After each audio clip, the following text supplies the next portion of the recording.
আসসালামু আলাইকুম রাহমাতুল্লাহ। সম্মানিত দিনদার পরহেজগার মুত্তাকি ভাই ও বোনেরা, কাছের দূরে দেশ প্রবাসের যারা যেখান থেকে ভিডিওটিতে যুক্ত হয়েছেন সবাইকে অসংখ্য অসংখ্য ধন্যবাদ। বন্ধুরা, শেষ পর্যন্ত প্রত্যেকে ভিডিওটা দেখবেন, অনেকটাই উপকৃত হতে পারবেন ইনশাআল্লাহ।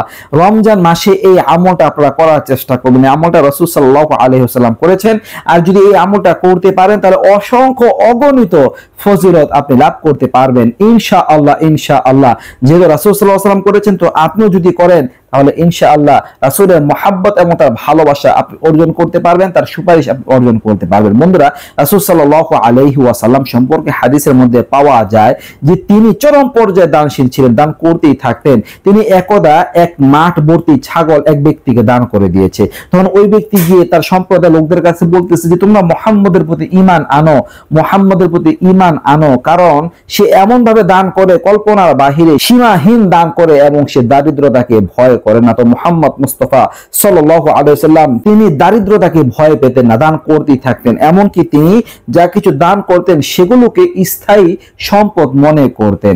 একদা ঘরের মধ্যে একটি বকরি রান্না করা হয় আর মানুষদেরকে দাওয়াত করে খাওয়ানো হয়। রাসূল সাল্লাল্লাহু আলাইহি ওয়াসাল্লাম বিবিকে জিজ্ঞাসা করলেন যে কতটুকু বাকি আছে। তখন ঘর থেকে আওয়াজ দেওয়া হলো যে শুধু একটা সিনার অংশ বাকি আছে। তখন রাসূল সাল্লাল্লাহু আলাইহি ওয়াসাল্লাম বলতেছেন যে না, সিনার অংশটুকুই শেষ হয়ে গেছে আর সিনা বাদে সবকিছুই বাকি রয়ে গেছে।